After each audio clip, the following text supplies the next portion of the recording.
Tonight we finally come to probably the most well-known person and events in the entire book of Genesis.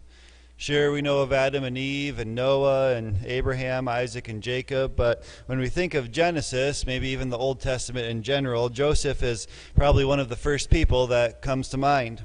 And so as we dig into his life and into this chapter, let's think through some question that helps put us in his shoes. So for those of us who grew up with siblings, think about the one who was the baby of the family. How was that person treated? For 6.5 years, I was the baby of the family. The first 7 kids in my family were all born within 8 years. But then 6.5 years after I was born, the next 3 came, each 2 years apart. And then the last came 5 years after that. Now, my older brothers and sisters commented on how I was treated differently growing up. I was almost the baby of the family for at least a little while. They said that I didn't have to do all the chores that they did. I could just keep playing. I didn't have to do all the cleaning. And I didn't have as much responsibilities. Now, as I got older, I started to say the same things about my younger siblings. But kind of reflecting back on it, I'd honestly say that my parents were pretty consistent in their parenting style. They didn't play favorites. But, they did change over the years. And thus, so did their parenting. But, that's just consistent with how life is, right? Everyone is always changing, especially Christians, as God works in our lives. So, of course, we're going to be different one year from the next. So here's another question. As a child, what did you want to be when you grew up? Or if you're still a child, what do you want to be when you grew up? I wanted to be a policeman and firefighter. So did most of my friends. That's what we wanted to be. I thought those were the coolest people. But as we grow up, though, our wants and our desires are changed and molded with the new things that we learn about and we experience. For me personally, even the professions that I eventually did choose, they weren't the right ones. I thought I was supposed to go into the military and be a band teacher. God had different plans for me, which I'm thankful for. I can't imagine doing anything else anymore than what I'm doing right now. But I should ask, none of us thought about, most likely, about ruling over our siblings, did we? None of us thought about having them bow down to us or have dreams about our family bowing down to us. Okay, that's probably because God didn't reveal that to us. So as we look into this chapter, here's a little context for us. Jacob, who is now also known as Israel, had 12 sons who would become the founding fathers of the 12 tribes of Israel. The 2 youngest were born to him by Rachel, Jacob's favorite wife, and Rachel died giving birth to Benjamin. So these events and the bulk of the rest of the events throughout the book of Genesis will center around Joseph, Jacob's 11th son, his favorite son, and Rachel's firstborn. So let's read through Genesis 37, starting in verse 1. It says, Jacob lived in the land of his father's sojournings in the land of Canaan. These are the generations of Jacob. Joseph, being 17 years old, was pasturing the flock with his brothers. He was a boy with the sons of Bilhah and Zilpah, his father's wives. And Joseph brought a bad report of them to their father. Now Israel loved Joseph more than any of his other sons, because he was the son of his old age, and he made him a robe of many colors. But when his brothers saw that their father loved him more than all his brothers, they hated him and could not speak peacefully to him. Now Joseph had a dream, and when he told it to his brothers, they hated him even more. He said to them, Here is this dream that I have dreamed. Behold, we were binding sheaves in the field, and behold, my sheaf arose and stood upright, and behold, your sheaves gathered around it and bowed down to my sheaf. His brothers said to him, Are you indeed to reign over us, or are you indeed to rule over us? So they hated him even more for his dreams and for his words. Then he dreamed another dream and told it to his brothers and said, Behold, I have dreamed another dream. Behold, the sun, the moon, and 11 stars were bowing down to me. But when he told it to his father and to his brothers, his father rebuked him and said to him, What is this dream that you have dreamed? Shall I and your mother and your brothers indeed come to bow ourselves to the ground before you? And his brothers were jealous of him. But his father kept the saying in mind. Now his brothers went to pasture their father's flock near Shechem. And Israel said to Joseph, Are not your brothers pasturing the flocks at Shechem? Come, I will send you to them. And he said to him, Here I am. So he said to him, Go now, see if it is well with your brothers and with the flock, and bring me word. So he sent him from the valley of Hebron, and he came to Shechem. And a man found him wandering in the fields, and the man asked him, What are you seeking? I am seeking my brothers, he said. Tell me, please, where they are pasturing the flock. And the man said, They have gone away, for I heard them say, Let us go to Dothan. So Joseph went after his brothers and found them at Dothan. They saw him from afar, and before he came near to them, they conspired against him to kill him. They said to one another, Here comes this dreamer. Come now, let us kill him and throw him into one of the pits. Then we will say that a fierce animal has devoured him, and we will see what will become of his dreams. But when Reuben heard it, he rescued him out of their hands, saying, Let us not take his life. And Reuben said to them, Shed no blood, throw him into this pit here in the wilderness, but do not lay a hand on him, that he might rescue him out of their hand to restore him to his father. So when Joseph came to his brothers, they stripped him of his robe, the robe of many colors that he wore, and they took him and threw him into a pit. The pit was empty, there was no water in it. Then they sat down to eat, and looking up, they saw a caravan of Ishmaelites coming from Gilead, with their camels bearing gum, balm, and myrrh, on their way to carry it down to Egypt. Then Judah said to his brothers, What profit is it if we kill our brother and conceal his blood? Come, let us sell him to the Ishmaelites, and let not our hand be upon him, for he is our brother, our own flesh. And his brothers listened to him. Then Midianite traders passed by, and they drew Joseph up and lifted him out of the pit and sold him to the Ishmaelites for 20 shekels of silver. They took Joseph to Egypt. When Reuben returned to the pit and saw that Joseph was not in the pit, he tore his clothes and returned to his brothers and said, The boy is gone, and I, where shall I go? Then they took Joseph's robe and slaughtered a goat and dipped the robe in the blood. And they sent the robe of many colors and brought it to their father and said, This we have found. Please identify whether it is your son's robe or not. And he identified it and said, It is my son's robe. A fierce animal has devoured him. Joseph is without doubt torn to pieces. Then Jacob tore his garments and put sackcloth on his loins and mourned for his son many days. All his sons and all his daughters rose up to comfort him, but he refused to be comforted and said, No, I shall go down to Sheol to my son, mourning. Thus his father wept for him. Meanwhile the Midianites had sold him in Egypt to Potiphar, an officer of Pharaoh, the captain of the guard. All right. None of us have ever sold our siblings into slavery before. I should have asked that question, right? No one's done that here? Okay. We probably wouldn't admit it if we did, huh? I should probably... All right. So the first thing that we see is a transition verse. Okay, we are reminded that Esau settled in the land of Seir. Jacob remained in Canaan, the land of his father, the land of his grandfather. And with Jacob having accepted his place in God's covenant and having committed himself to keeping it in the previous chapters, as we've seen, this would be a natural thing for him to do, to stay in the land that God was going to give to him and his offspring. But one thing to point out, Isaac's death was reported to us at the end of chapter 35. However, with the timeline of events that occur in Genesis, Isaac was most likely alive for another 12 or so years. The report of his death was kind of to put a capstone on his life, as the focus in Genesis shifts to Jacob and then later on to his offspring. Almost like zooming out to look at the broad view of things, of their life, before zooming back in to look at specific things in their life. We've seen this a few times in Genesis, like when we discovered that although Shem's life and death was reported back in Genesis 11, he was alive for the first 50 or so years of Jacob's life. And so even though Isaac's death has already been reported, just how all the ages and times and deaths and stuff line up, Isaac was still alive at the beginning of chapter 37 and was there when Jacob started to grieve over Joseph. Now the word generations, if you look at verse 2, it says, These are the generations of Jacob. Is that what your translations all have? These are the generations of Jacob? Okay, the account of Jacob's family line.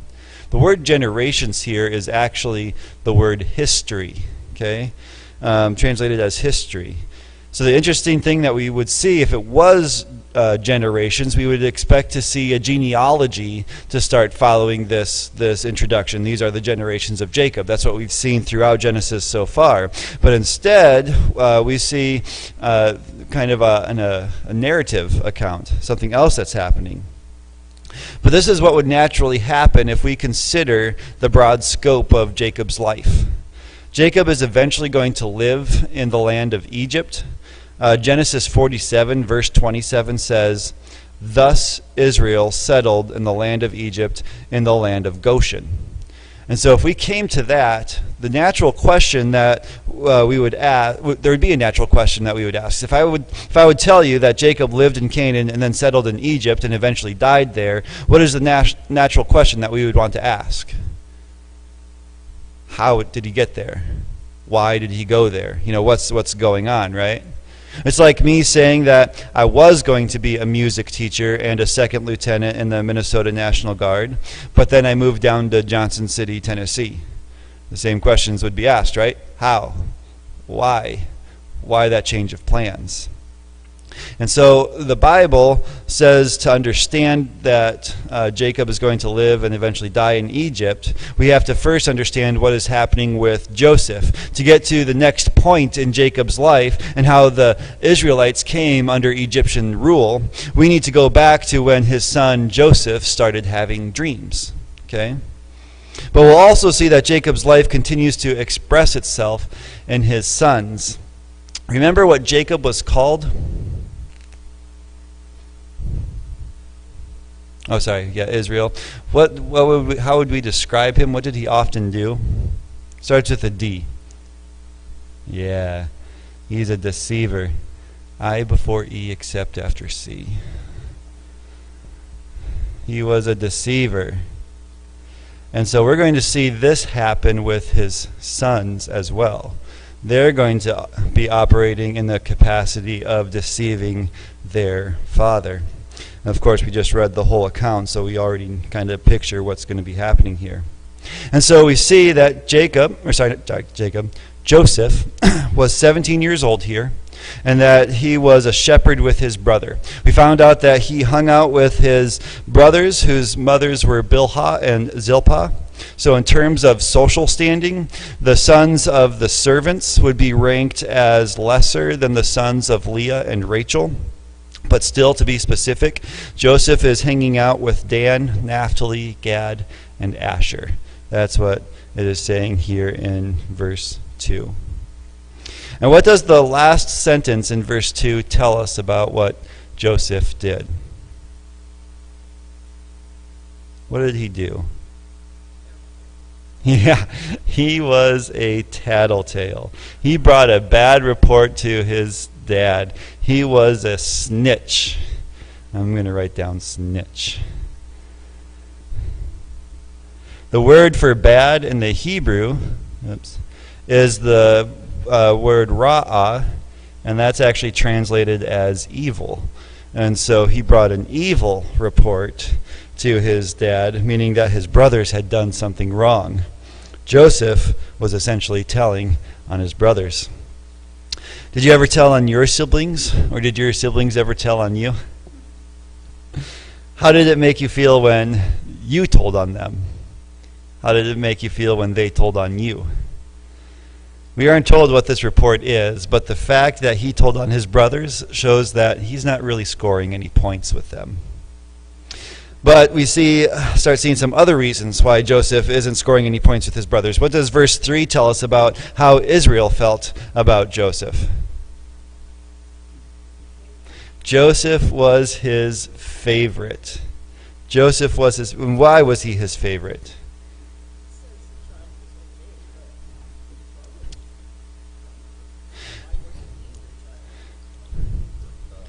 Yeah, so being the child of his old age, there's a little bit of things happening here.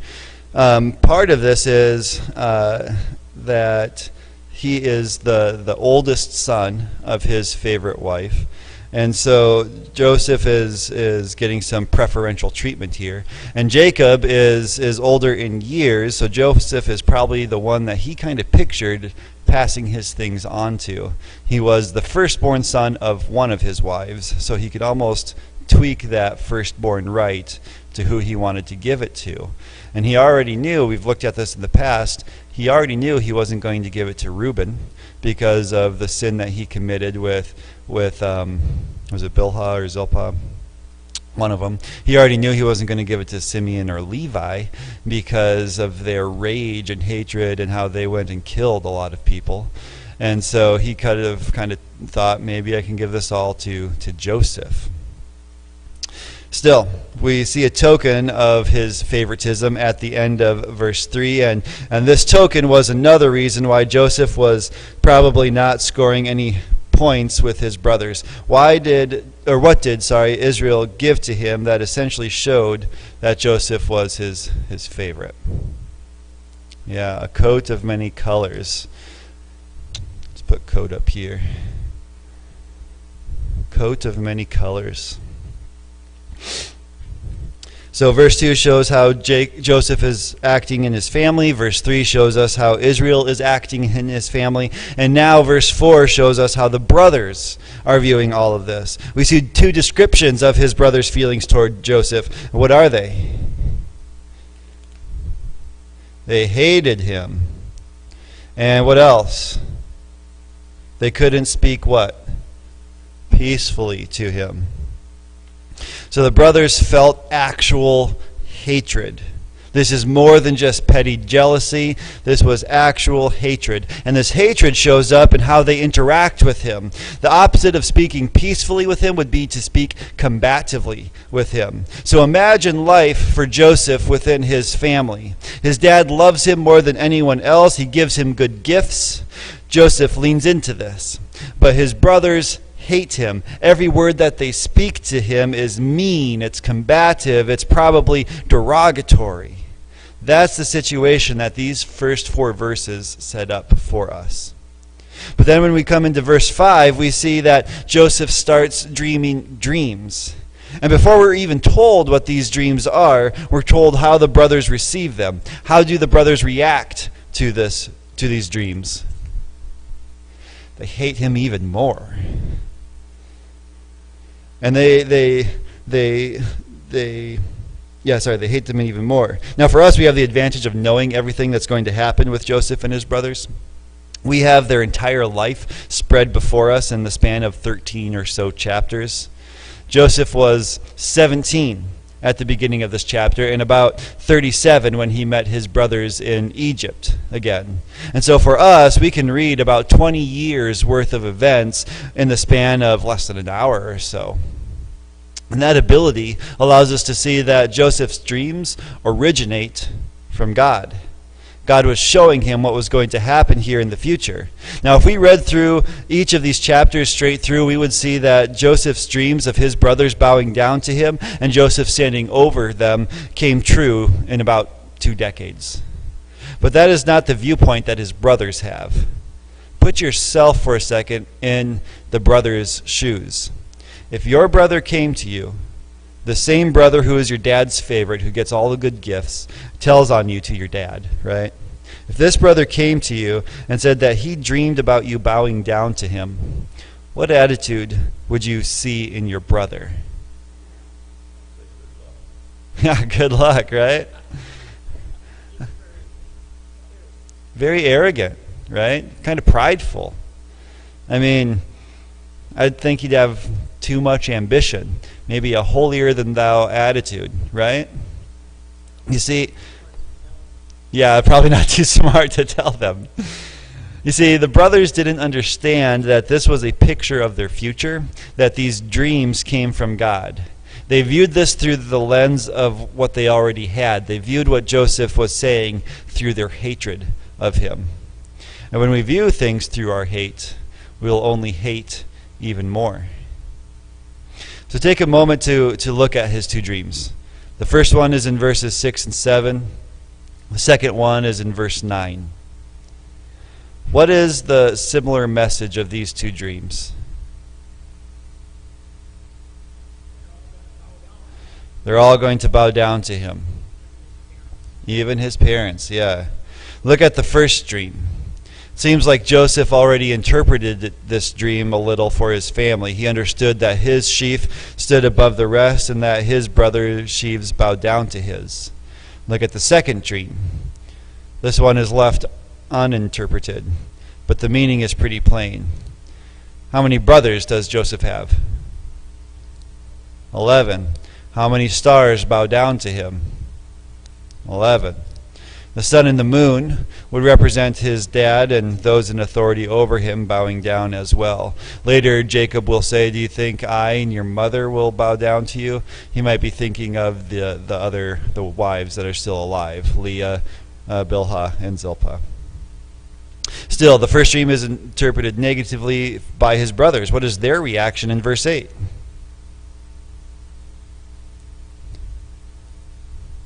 How do they react to his dream in verse 8? Yeah, they kind of balk at this, right? We're going to bow down to you. What makes you so special? They hate him even more. But look at his second dream. How is that one received? Who rebukes him in verse 10? His dad. Now this is interesting for a few reasons, okay? First, Joseph is his dad's favorite, right? The reality that Israel is being confronted with here without knowing anything of the future is that he's already setting up the future of his family for this to occur. See, by favoring Joseph, he is putting the other brothers at his feet already, right? This is just what his actions are naturally leading to. But another interesting thing is that Israel has also received dreams from God. Having experienced that, he probably should have been a little bit more open to Joseph receiving dreams from God. And it's probably that specific point that Israel has already received dreams from God that led to the end of verse 11. While the brothers become more jealous of Joseph, what does Israel do? He keeps what Joseph has said in his mind, right? He's not so quick to write off what Joseph said. Even though he doesn't like it, he still keeps it in mind because he's seen how God has worked in his life through dreams and is probably wondering if there is something more going on here than meets the eye. But before moving on to the next chunk of verses, why do you think God is giving Joseph these dreams? Why is God giving Joseph these dreams here?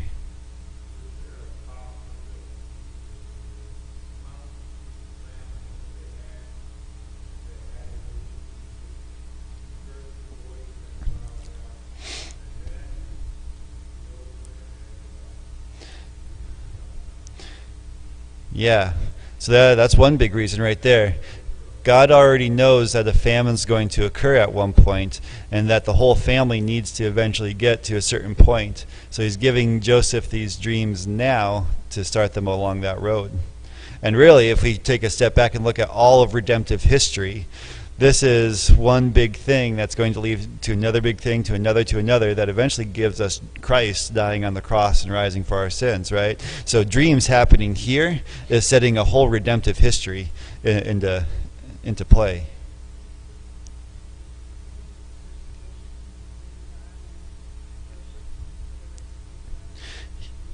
Yeah, so this is kind of the beginning of God revealing himself to Joseph. That's too. Yep. Because God's going to be working in Joseph's life. We're going to see this over the next few chapters, how God's going to work through his life and sustain him through each of the things that he goes through.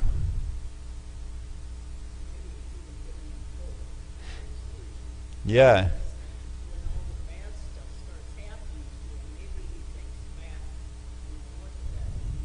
Yep, giving him hope. Yeah, for sure. Giving him hope for the future as he goes through the things that he goes through. Those are really the two reasons that I came up with as well. I think the main reason is to let him know that God will be with him and that he'll work what is about to happen in his life for good. He's giving Joseph a reason to hope even in the midst of the hard times. Just like we have the knowledge that we will be with God one day for eternity, Joseph had visions of what God was about to bring about. So essentially, God is letting Joseph know that he won't abandon him. But also, I think that this has the effect of bringing about what is going to happen. These dreams grow the hatred and the jealousy of his brothers to the point where they will sell Joseph into slavery, as we'll see in a moment. Now, whether they will sell Joseph to slavery as that was part of God's plan or not, or just bad wisdom and discernment on Joseph's part to share in the dream, we don't know. But it doesn't matter, because either way, it happened just the way it happened, right? Still, God is setting up a whole, again, redemptive history of what's going to happen. And so we come into this next part. This next part, the brothers are pasturing a flock near Shechem. Do you remember what happened the last time they were near Shechem? Yeah, they killed a bunch of men and took the women. So it seems a bit strange, right, that they would venture back here again. Maybe the fear of God was still on the place. Maybe the brothers like to court danger. But at the very least, it seems like Israel isn't entirely at ease about them going there. And so he wants to send Joseph to find out if things are okay. Now, with Joseph's history of being willing to tell on his brothers, Israel is probably going to trust whatever report that Joseph brings back to him. At least he wouldn't try to cover up for his brothers.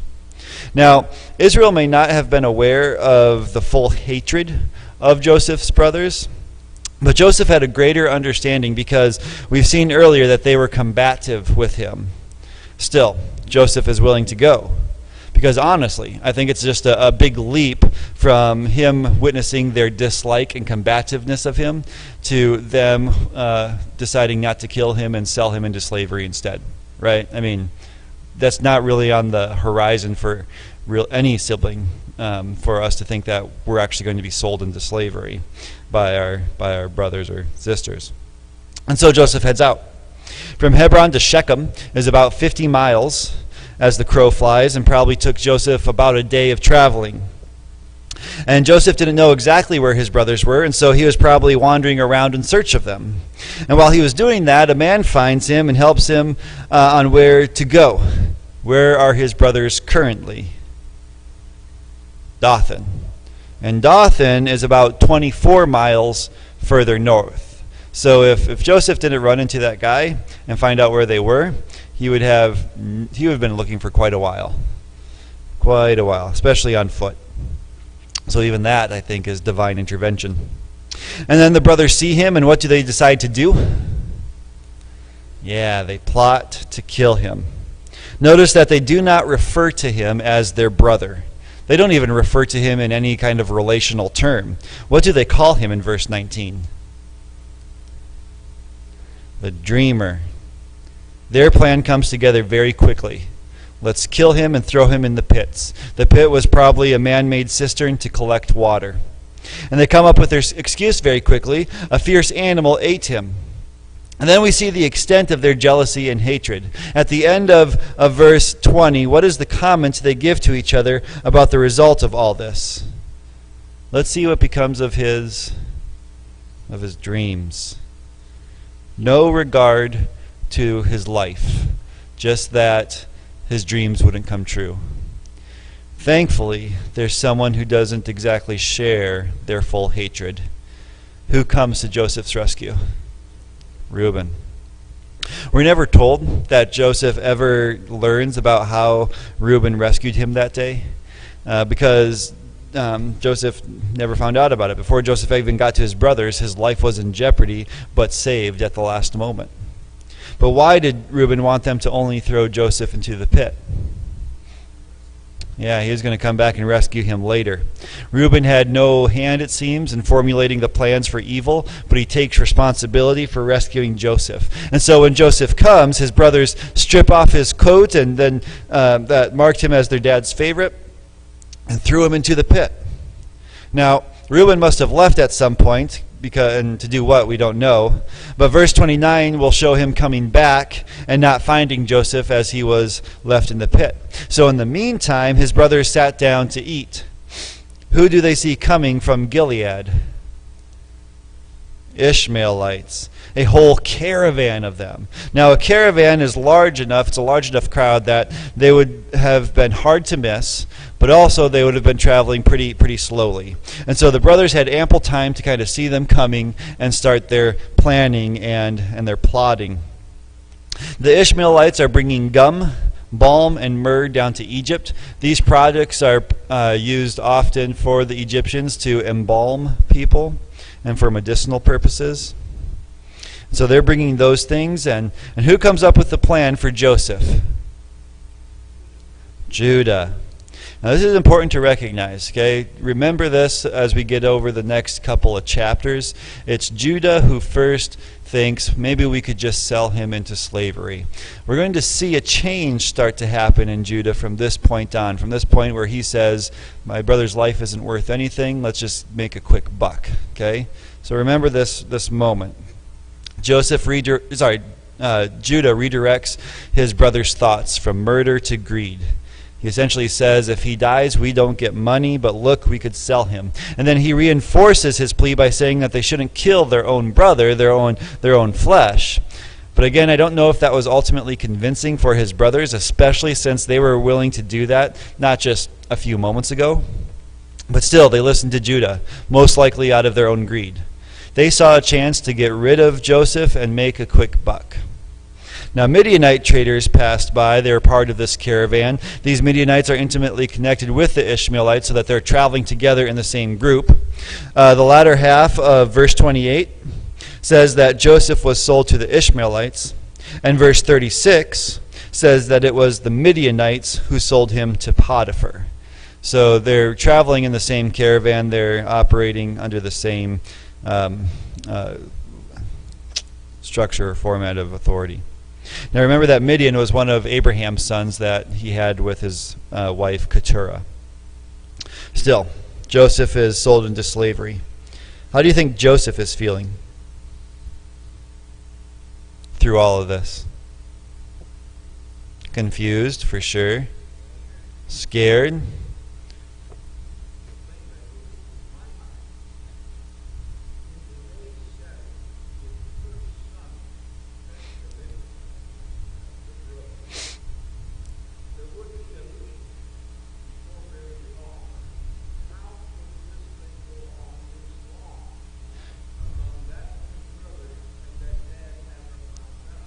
Right?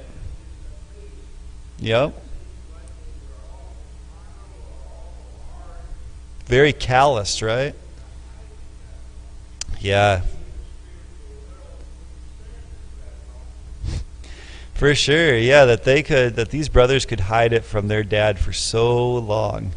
There's definitely a hardness of heart there. Joseph is probably feeling betrayed and shaken and confused. I wonder if he regretted telling people his dreams, or telling people, just what he thought his dreams meant, or if they were a comfort to him at this time. Either way, he's completely abandoned by his brothers, and that had to hurt, probably pretty deeply. Reuben comes back. He fears the worst. Tearing his clothes is what happens in the midst of grief. Especially grieving the death of a loved one. This action reveals to his brothers why he was so intent on saving Joseph's life. And maybe that's why the brothers got rid of Joseph before Reuben came back. They were trying to get this done before he could stop them. But still, now that Joseph is gone, the cover-up begins. To this is always what lying leads to. Lying always leads to more lies.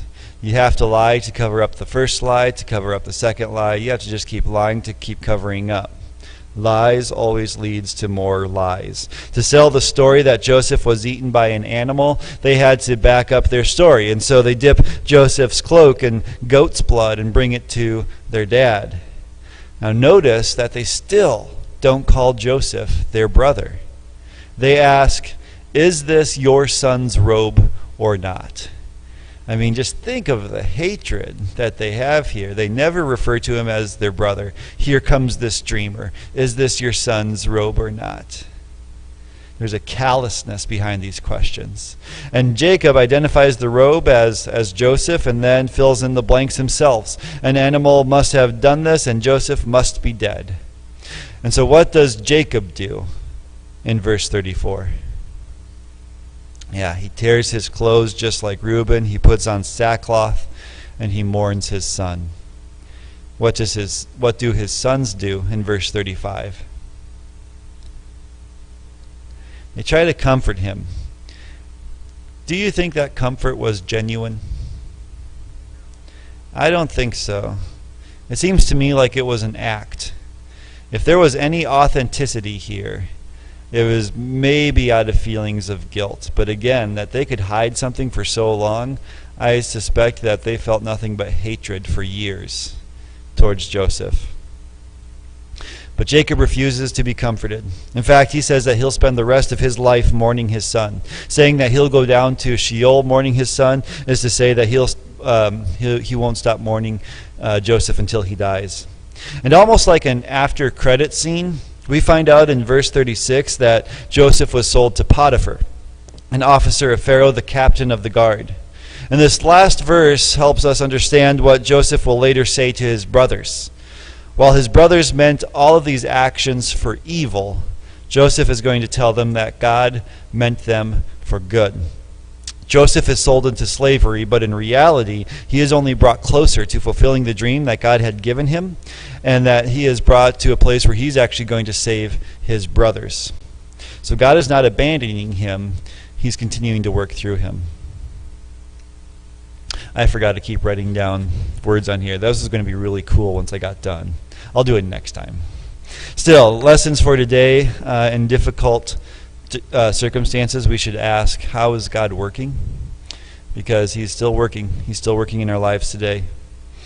We should also remember from this chapter that God is always with us. He never abandons us. And lying always leads to more lies.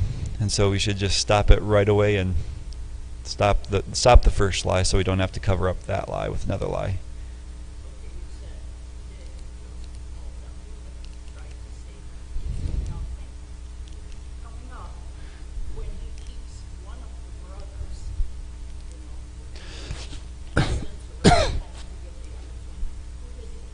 Simeon? Yeah.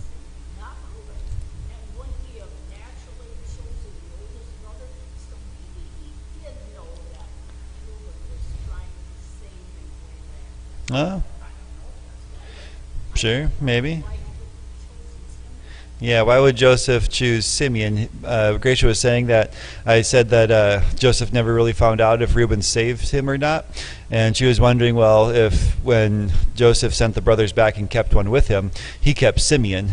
Maybe he did know that Reuben had saved him and decided not to keep him with him. So, yeah, we'll see. It's possible. Benjamin, I'm thinking, was still pretty young at this point. He's still considered young 20 years from now when Joseph has him come. And so there's even some commentators will say that when Jacob rebuked Joseph and said, "What, is your father and mother even going to bow down?" that it could be possible that that time of dreaming, when Joseph first had these dreams at 17 years old, that Rachel could have still been alive, that Benjamin might not have been born quite yet. So that's a possibility as well. Ultimately, we don't have like a great exact timeline to really know. So at the very least, Benjamin, if he's not born yet, he's very young. So by the time Joseph is sold into slavery, he's at least aware that Benjamin is alive, because 20 years he's going to specifically ask for Benjamin too. All right, that's all for tonight, and now we're going to celebrate birthdays and anniversaries, so I'll invite you all to join us back in Fellowship Hall.